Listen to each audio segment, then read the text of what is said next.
Hi hello வணக்கம் நண்பீஸ், welcome back my channel ABS kitchen. இன்றைக்கி இந்த வீடியோவில் நம்ம என்ன பார்க்க போகிறோன்னா ஒரு கிச்சன் vlog. என்னோடய வீடியோக்குள்ளே போகிறதுக்கு முன்னாடி என்னோடய சேனலை லைக் பண்ணுங்கள், ஷேர் பண்ணுங்கள், கமெண்ட் பண்ணுங்கள், சப்ஸ்கிரைப் பண்ணுங்கள், முக்கியமாக பக்கத்தில் இருக்கிற பெல் ஐக்கானை கிளிக் பண்ணுங்கள். ஓகே, வாங்க நம்ம இப்போ வீடியோக்குள்ளே போகலாம். என்ன கிச்சன் vlog அப்படின்னா சோம்பேறி சிக்கன். இதுக்கு தேவையான இன்க்ரீடியண்ட்லாம் பார்த்துடலாம். 2 வெங்காயம், 2 தக்காளி, அப்புறமா 2 பச்சை மிளகா தான் போடுறோம். ஏன்னா காரத்துக்கு நம்ம ஆல்ரெடி மிளகாப்பொடியெல்லாம் சேர்க்குறதுனால நான் 2 பச்சை மிளகா தான் எடுத்திருக்கேன். இது ஒரு அரை கிலோ சிக்கனுக்கு தான் நான் எடுத்துருக்கிறேன். ஸோ உங்களுக்கு காரம் ஜாஸ்தியாக வேணும் அப்படின்னா நீங்கள் உங்களுக்கு ஏற்றப்பில் சேர்த்துக்கலாம். இப்போது நல்லா சிக்கனெல்லாம் வாஷ் பண்ணிட்டு அதில் நறுக்கி வச்சுருக்கிற 2 வெங்காயம், அப்புறமா தக்காளி இதெல்லாம் போட்டு தண்ணியும் மிக்ஸ் பண்ணாமல் நல்லா கிளறி விடணும். கிளறி விட்டு அப்படியே அடுப்பில் வைக்கணும்.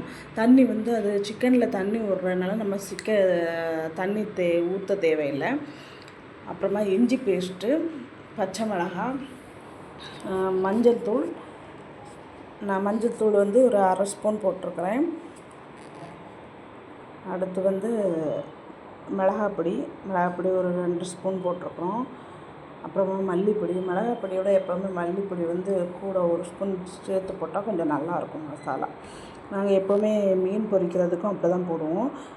மீன் பொரிக்கிறது, சிக்கன் பொரிக்கிறது எல்லாத்துலேயுமே மல்லிப்பொடி கொஞ்சம் ஜாஸ்தியாக தான் போடுவோம். அப்புறம் இதில் கரம் மசாலா, சிக்கன் மசாலா மிக்ஸ் பண்ணியிருக்கோம். எல்லாத்தையும் சேர்த்து நல்லா மிக்ஸ் பண்ணணும். தேவையான அளவு உப்பு சேர்த்துக்கோங்க. நாங்கள் கல் உப்பு தான் மேக்ஸிமம் யூஸ் பண்ணுவோம். ஸோ எல்லாத்தையும் சேர்த்து நல்லா மிக்ஸ் பண்ணிக்கணும். இதில் தண்ணியே விட தேவையில்லை. ஏன்னா சிக்கனில் தண்ணி அப்படியே இருக்கும். நம்ம மிக்ஸ் பண்ணும்போதே நமக்கு தெரியும் அதில் இருக்கிற தண்ணி அப்படியே சேர்ந்து மிக்ஸ் ஆகுறது. ஸோ இது என்னென்னா ரொம்ப கஷ்டப்பட்டு உட்காந்து தேங்காய் திருவி அரைச்சி குழம்பு வைக்கிறதுக்கு ரொம்ப சோம்பேறி பட்டு இந்த சிக்கன் கறி வைக்கிறனால நாங்கள் இதுக்கு சோம்பேறி சிக்கன் பேர் வச்சுருக்கோம். அப்புறம் இதில் கொஞ்சமாக ஆயில் சேர்த்து நல்லா மிக்ஸ் பண்ணிக்கணும்.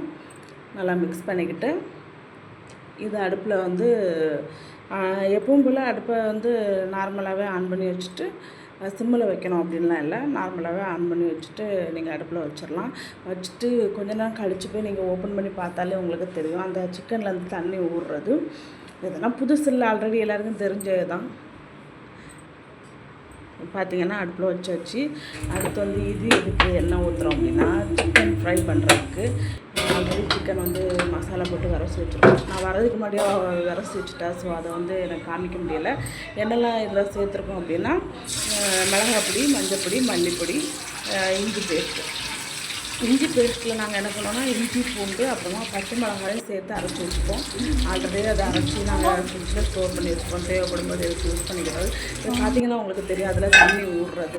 ஸோ இப்போ சிக்கனும் ஃப்ரை பண்ணியாச்சு, சோம்பேறி சிக்கனும் ரெடி ஆகிடுச்சு. என்னென்னா நான் கொஞ்சம் தண்ணி மிக்ஸ் பண்ணிட்டேன். ஏன்னா இது நான் ஃபஸ்ட் டைம் ட்ரை பண்ணனால எனக்கு கொஞ்சம் பயமாக இருந்தது, அடியில் பிடிச்சிடக்கூடாது. லைட்டாக தான் தண்ணி மிக்ஸ் பண்ணேன். அதுவே எவ்வளோ தண்ணி வந்திருக்குன்னு பாருங்கள், கிரேவியாட்டு. அது நல்லாவே இருந்துச்சு உண்மையிலே. ரைஸில் நீங்கள் குழம்பு பத்தாதுன்னு நினைக்க தேவையில்லை. ஏன்னா அதில் கொஞ்சம் உங்களுக்கு தேவை அப்படின்னா நீங்கள் தண்ணி மிக்ஸ் பண்ணிக்கலாம். நாங்கள் ரொம்பலாம் பண்ணலாம், அடியில் பிடிக்கக்கூடாது அப்படின்றதுக்காக இடையில எடுத்து நான் கொஞ்சம் லைட்டாக தண்ணி ஊற்றிக்கிட்டேன். ஸோ எனக்கு கொஞ்சம் கிரேவி கொஞ்சம் நல்லாவே வந்திருக்குது. இது பார்த்திங்கனாலே தெரியும் அதோட கலரும் நல்லா இருக்குது. இதை சாதத்தில் விட்டு நாங்கள் குழம்பு தனியாக வைக்கலை, இந்த கிரேவி தான் யூஸ் பண்ணிக்கிட்டோம் ரைஸுக்கு. ஸோ பார்க்கவே கலரும் நல்லா இருக்குதுல்ல. ஸோ நீங்களும் வீட்டில் ட்ரை பண்ணி பாருங்கள். அப்படியே ஒரு சிக்கன் ஃப்ரை, ஒரு சிக்கன் கிரேவி. நாங்கள் சண்டே இப்படி தான் எங்கள் வீட்டில் சோம்பேறி சிக்கன் செய்கிறது. ஓகே, தேங்க்யூ ஃபார் வாட்சிங். நெக்ஸ்ட் வீடியோவில் பார்க்கலாம்.